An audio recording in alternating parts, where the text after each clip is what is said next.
is your take on how the county so far, well, it's still going on, I guess, but it's pretty much over, the Mount View thing?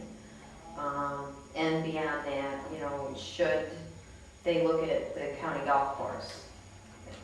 Still keeping the county golf course, selling it?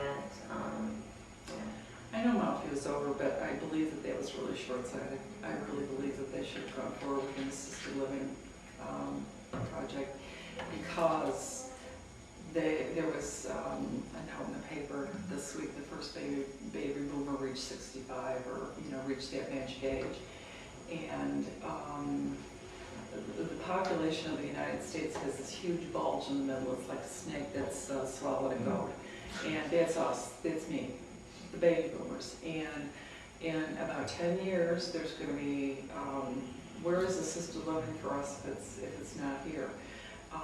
Where is there going to be the opportunity for a facility with a campus that size in Niagara County? And it's been proven that a facility like Mount View did make money because it was robbed on a regular basis when it was making money by the county.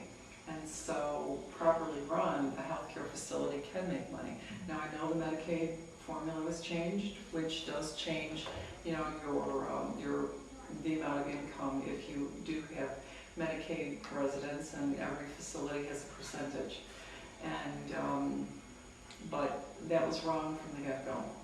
They should not have voted to make Mount View go away. They should have gone forward and pursued the assisted living facility. And what was your other question? The golf course. The golf course. I've always felt that the county had no business being in the golf course. But as I'm going around knocking door to door, I'm hearing from a lot of retired people, a lot of senior citizens, it's the only benefit they have left. It's the only place, in terms of recreation, where they can go and do anything on any kind of an economical basis. I'm not a golfer, so I have no idea what these are. I really don't know. And I'm not sure that if the county should be in the golf course, in the business of running a golf course. Is it making money? I mean, is it worthwhile? Who does it benefit? Is the cost worth the benefit? These are things I'd have to take a look at without just saying, no, the county shouldn't be in the golf course business. Well, I'll take you back to Mount View momentarily. You'd argue in favor of assisted living, turning that facility into an assisted living facility. Does government belong in the healthcare business? I worked in for-profit healthcare, and I'll tell you,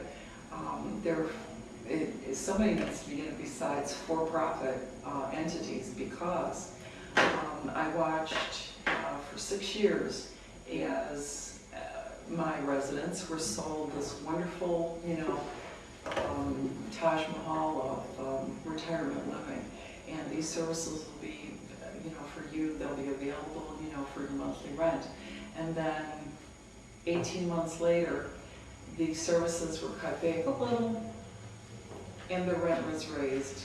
24 months later, the services were cut a lot, and their rent was raised a lot.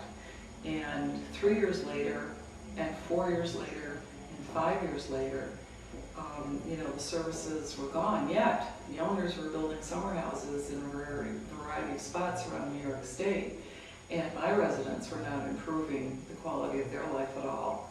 And there was no government regulation because it was a for-profit housing entity.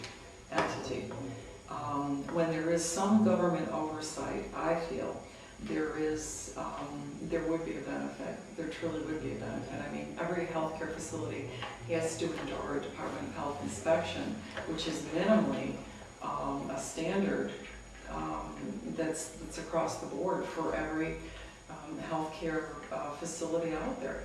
And I think that an assisted living facility, I mean, it's not always the perfect situation to have healthcare aides come into the home. That is the trend more and more, to have the nursing home without walls, have professional health caregivers come into the home. It's fine if you have family support you know, in the neighborhood and others that can come in and check. It's not the case with a lot of people because kids haven't been able to settle in Niagara County. They're scattered all over the place.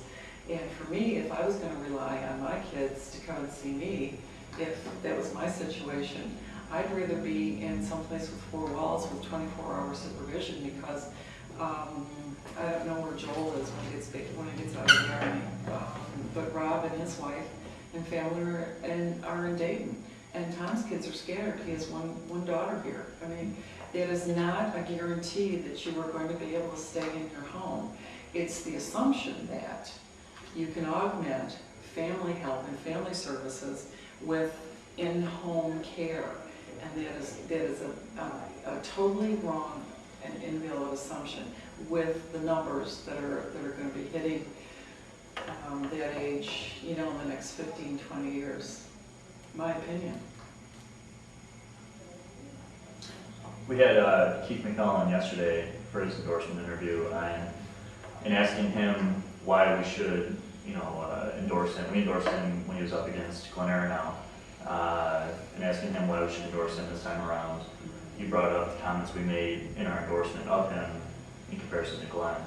He said that when we decided not to endorse Glenn, we called him divisive and combative among the legislators. Keith said that's what we would get if we endorsed you, and I wanted to give you a chance to respond to that. What I have done is I have stood up and asked tough questions. What has he done? No. And who was Keith representing? He went with the majority caucus. He voted for tax increases. He voted for everything that the party bosses directed the majority caucus to go along with. And as he well knows, I stood up and asked tough questions, and it was always based on money. Everything that I objected to with regard to the school budgets, which he voted for every tax increase, by the way, that came across when he was sitting on the school budget, on the school board. And I believe I only voted for one budget when I was on the board. And because I felt that they hadn't gone deep enough, looked deep enough in terms of, you know, cuts that they could make. They could have eliminated positions through attrition, which his caucus did not choose to do. They voted for the county attorneys.